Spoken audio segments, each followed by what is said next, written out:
Okay, so on my way now to go pick up my custom-made headache rack at Black Diamond Fabrications in Rural Valley, Pennsylvania. Make me a custom-built headache rack for the back of the truck.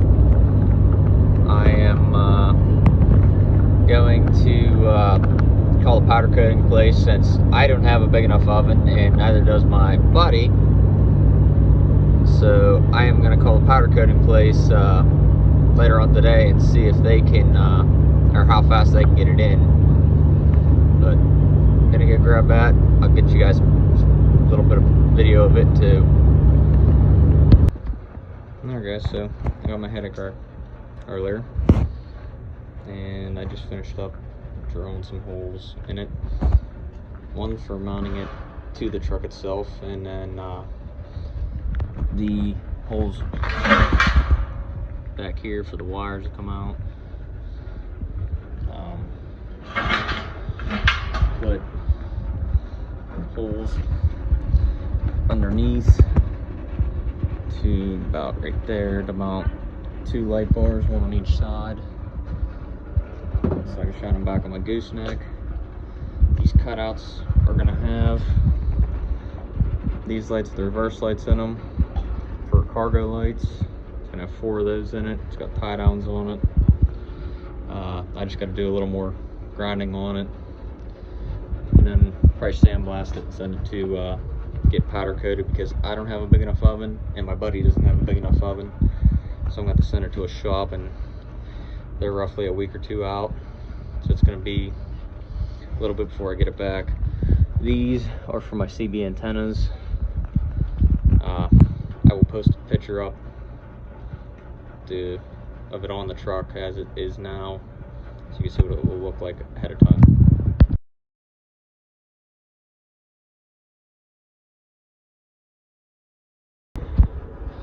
Well, it's time to start on my exhaust tip here. I'm going to sandblast it down, put the first coat of powder coat on it, and then I'm going to do a little extra to it and apply a second coat of powder coat, because it's going to be a two-tone. It's not just going to be one single color. So I'm going to start sandblasting. I got my sandblaster there. So hopefully I don't blow out any air lines or anything, because I just put it all together last night at like 10 o'clock. So hopefully it all goes well. Man, it's so nice having tractors around to load things up, since I had to grab another air compressor.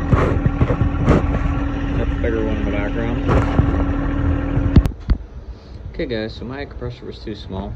I had to go to my dad's and get another compressor to hook into mine, and then go to Tractor Supply and Walmart and get couplers and everything, which I've went there so many times in the past 2 days to get so many fittings and everything, which, if you can hear, I have an air leak. I don't know if the camera can pick that up or not.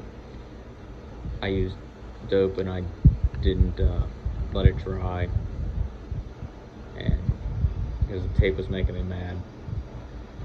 So I have them as tight as they could possibly be, and it's still leaking. So I'm going to attempt to sandblast again, since I could not keep up enough air. Okay guys, I finally got it, well, somewhat cleaned. I ended up sanding it by hand, which you can see the spot where the sandblaster actually worked. So I hope it doesn't look too terrible when it's finished because of that one little spot. But I ended up hand sanding it out to 600 grit. That sandblaster is going back tomorrow after I end up powder coating this tomorrow morning, and I'll deal with that later. Hopefully I'm picking up one that I'm going to borrow until I am able to get a new one. For some reason, the valve down here, where the sand actually comes down through, plugs up. I have no clue why. The sand's not too thick for it. I'm not sure. That's probably why you shouldn't buy them at Harbor Freight. I don't know if that one has a defect or if there's something stuck in it or what. but I'm gonna go buy a little bit better of one. But I'm gonna clean it up again in the morning, and then start in the oven. And then I'll throw some powder on it. I'm gonna go to sleep and then wake up here in a couple hours and start on it. I did the first heat in the oven just to make sure there's no impurities or anything in the metal. Just letting it cool down now before I put the first coat on. Letting the oven cool down a little bit since it's higher than what it actually needs to be for curing. Then I'm going to start getting the first coat on.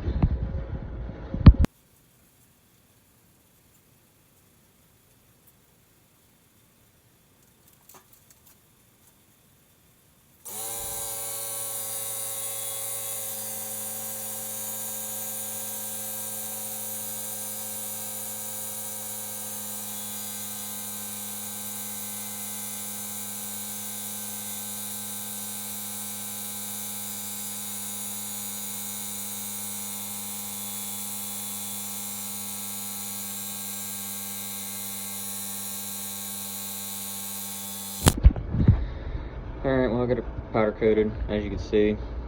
It's orange. I haven't done powder coating in years, and I didn't remember it making this much of a mess. It might not have made as big of a mess if I didn't have the diffuser on the end. I don't know. But there it is in the oven. I am doing it two-tone, so it's not just going to be orange. But I'm going to let it cure, pull it out, see how it looks. So I have to do a second coat of orange. I'll do a second coat of orange. If not, I'm going to let it cool down some and get ready to do the second coat. Look at that, nice and orange. My favorite color is orange, that's why I like it. It's a little darker than what it comes out on the camera. Looks more like tangerine on the camera, but it's nice and orange. So I'm gonna let it cool down. I might go eat breakfast since it's still pretty early. And then I'll come back and do the second coat. Okay guys, after working with this for hours, it's done, but I'm not exactly happy with it.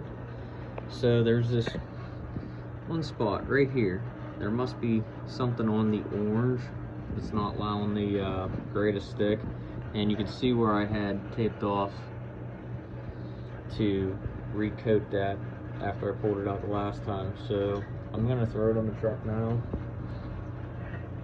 For now, and maybe eventually grab another tip and redo it. But for now, I'm gonna go put it on the truck because I've spent all day on it just to get these letters to come out and these letters come out. Well, there it is on the back of the truck. I might order a shorter one next time I do it, since that's as far as it'll go on.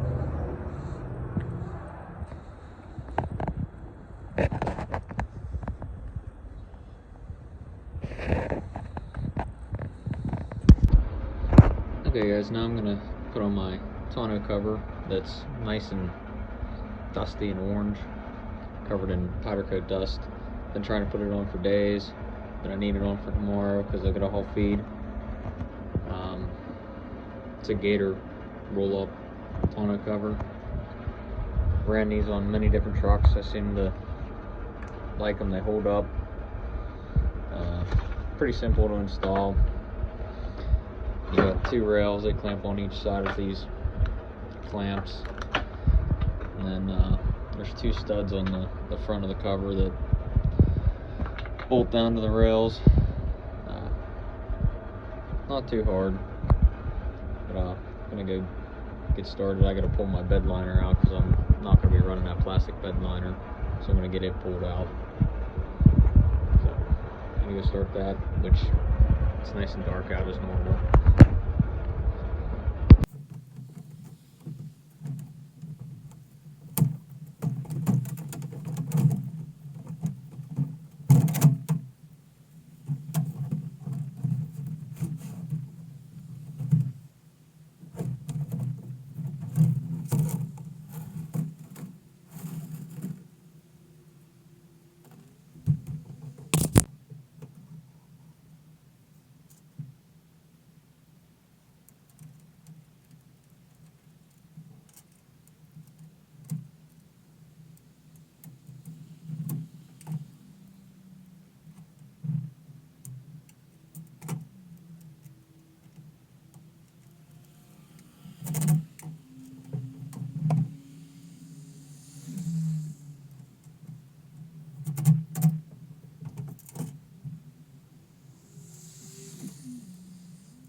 these little foam pads on every end of these strips. And then clamp it onto your bed rail. Each side gets 3 clamps. Usually do one in the middle on each side and then one at each end.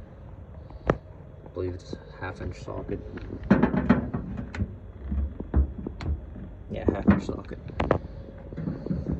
Next we'll put the cover on.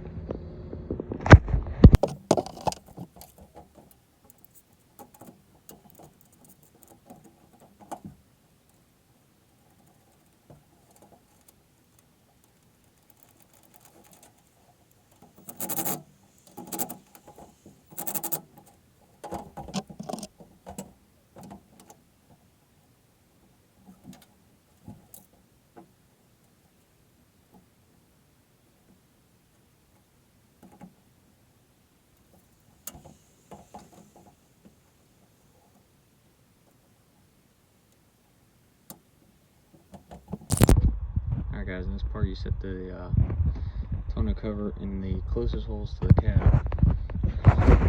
Put the little plastic washers on with the nuts. Just snug them, make sure the washers are still loose. And then you sit these little blocks in. They have numbers on them, 1 through 4.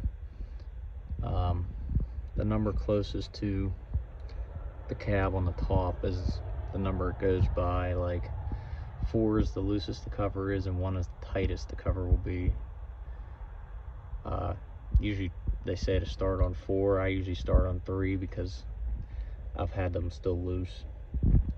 So I just always start on 3. Then as the cover gets older, you can tighten it up. But now I'm gonna roll the cover back, lock it in place, and then snug these nuts up. I'll tighten them up.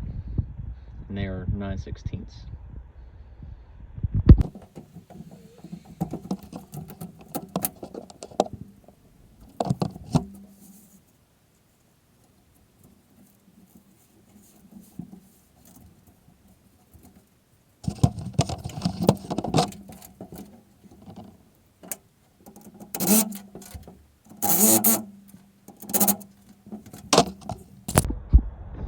Okay guys, once you get the tonneau cover rolled back and locked down, you just Velcro the sides down.